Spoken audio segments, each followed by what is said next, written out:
it's beautiful summer weather, and then you get the news. You need to pack your bags because you're going to the Mediterranean, all the way in Europe. Now you're from New Zealand.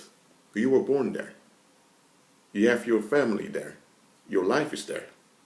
The farm of your grandparents is there.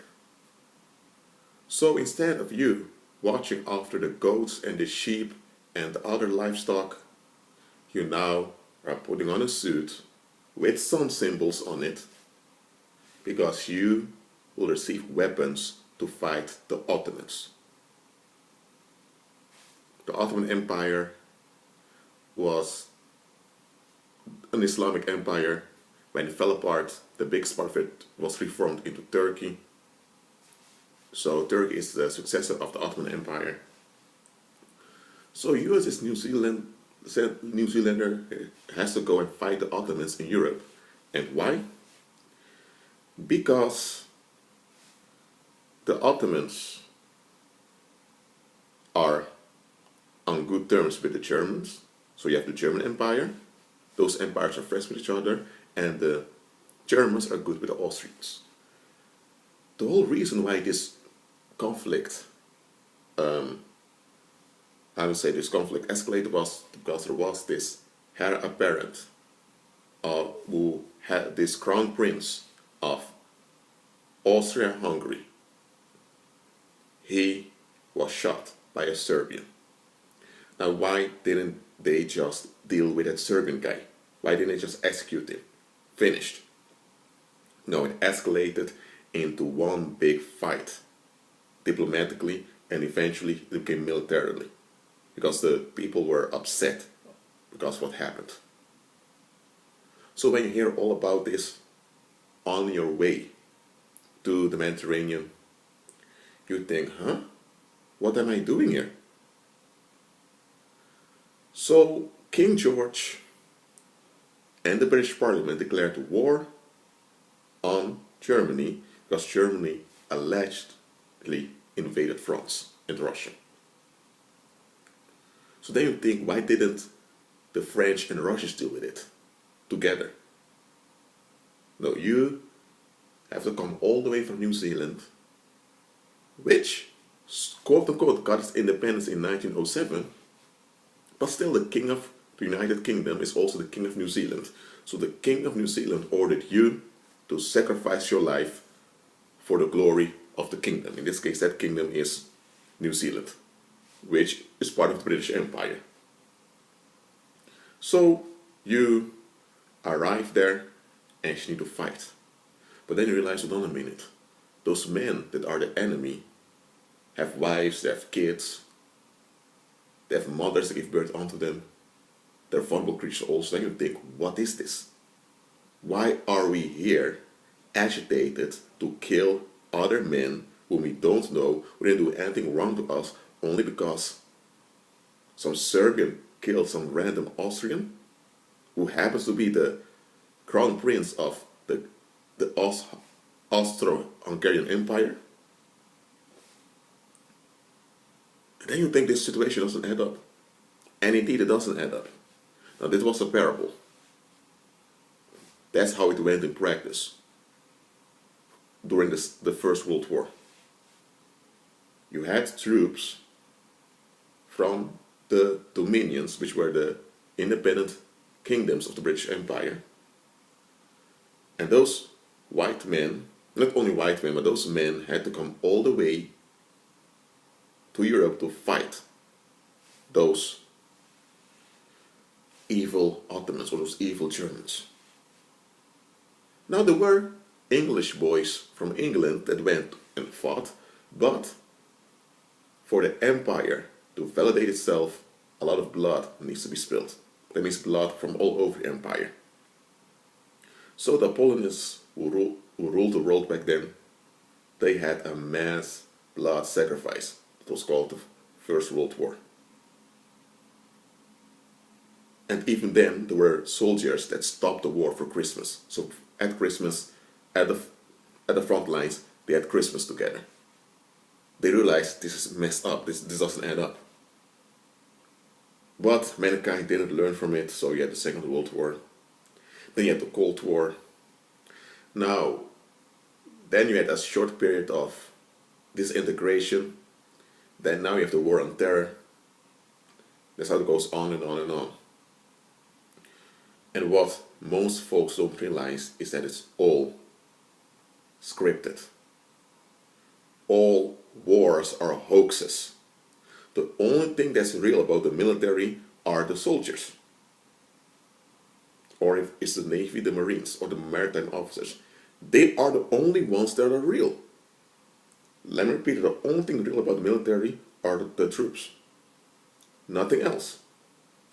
The wars are fought are scripted events. The big rulers shake their hands together and they come together and they decide, okay, this is what we're going to do. We are going to bring down 2 buildings in New York. Those are the tallest buildings over there. So it's going to be a ritual because 2 buildings side by side form 11 dualities. We're going to bring them down. It's going to be a ritual. And we're going to make sure the media views it everywhere.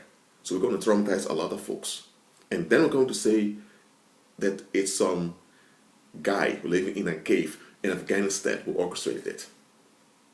And then for some reason, we're going to say that this guy from Iraq also needs to be dealt with because he's also involved. You know, that happened. And the big rulers also said, you know what, when this happens, we're going to make sure it lasts for a while. And then we're also going to have similar things in Europe. So they came together, agreed upon it, and then enacted the script. And of course, the reaction came from the public, and they came with solutions to that reaction. That's how it goes on and on and on. What you have, since that script of what we call 9/11 was enacted, over 1 million people in Iraq died. The country has been utterly destroyed. The future of many youngsters was gone because there was no stability anymore. Many young women became the victim of sexual violence because there was no social control anymore because society was broken down. You also had a lot of American troops that were traumatized. Some of them even died. So you have all these causalities and losses, and these causalities give validation to societies, to nations. Nations crave the death of their own to feel validated. It's this validation that the members of the nation experience happiness. So that's really what war is about. It's a ritual to guarantee the happiness of the nation, and the nation feeds off the death of their own. The nation can't stand if another nation harms their own men. They want to harm their own men to show that they have potential, and it's in this potential that they feel secure. And that potential is expressed by killing their own. And kill their own also implies they bring their own in danger, or they promote danger for their own, and once their own are tricked into danger, they pretend as if they have nothing to do with it. It's all their fault. They always wanted to fight for the country and die. They come with excuses to clean their hands, as if they're not guilty nor responsible for it. Why am I talking about this? Because you need to know, I don't hate people in the military, absolutely not. If you join the military because you want to serve your country, you want to serve your community, and you want to you want to have a positive, you want to bring a positive contribution to your community, and if you're doing it because you want to contribute to security worldwide, you want to contribute to charity, and all of that, okay, if that's you come with a good willing heart, then you've been tricked, but I can understand that. Okay? You're the only one that's real, if that's you, and you're the only one that's valuable in the military. Because the military as an institution is Apollonistic.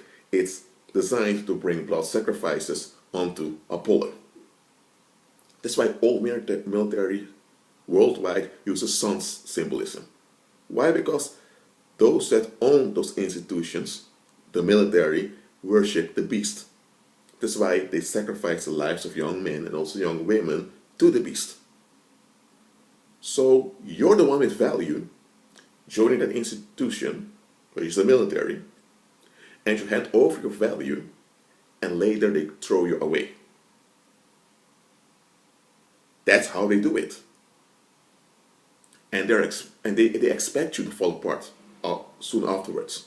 That's why if you are a military individual, you're not a citizen anymore. You don't get the same treatment as everyone else, because you belong to the sacrificial class. You belong to the group of people that anytime you will be used as a sacrifice to relieve the population of their anxieties. That's what it is. Now, there are those who join the military and they did some good stuff. When they earned money from the military, they helped people in the neighborhood. They used the military as a tool to do good things. Okay, I'm not against you, absolutely not. You have psychos join the military, but they are weeded out quickly because the beast wants good sacrifices. That's why you have this English expression, the good die young. It's because in the military they want the good guys to join, so the good guys are killed. That's the purpose. Again, I don't hate you because you're in the military, absolutely not. But I am against war. I am against human beings, men, putting a suit with sun symbols on it and go out and kill other men with suits with sun symbols on it. I don't want your male potential to be spent like that. I always say it's better to be wasted like that. Your male potential ought to be spent in your community, for your wife, for your kids, for your grandchildren, for your parents, for those that are to be born later on. That's where your male potential ought to be, not wasted on the battlefield. All wars are hoaxes. I'm telling you as it is.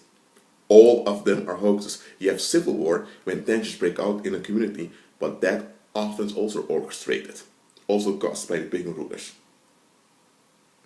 All military leaders, I'm not talking about the sergeant or the local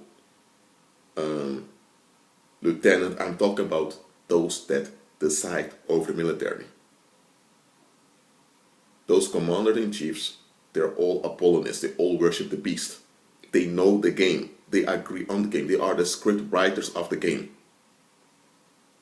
So the value that they receive is the lives of those young men and those young women. And why do you take that value away? To bring appeasement to the rage of the community. The community has anxiety, so now they cause tension to the community, and now some people need to be sacrificed to bring tensions down. That's how it goes. So again, if you're in the military, I have nothing against you, okay? But I have something against pagan rulers who worship the beast, generating fake conflicts to traumatize the human population, and as an excuse, use that to say we need to fight this fight. And a lot of people die and are damaged for what? For what? You're the only value in the military. If you're a military person, you're the only one valuable there. There's nothing else valuable about the military than those that joined it.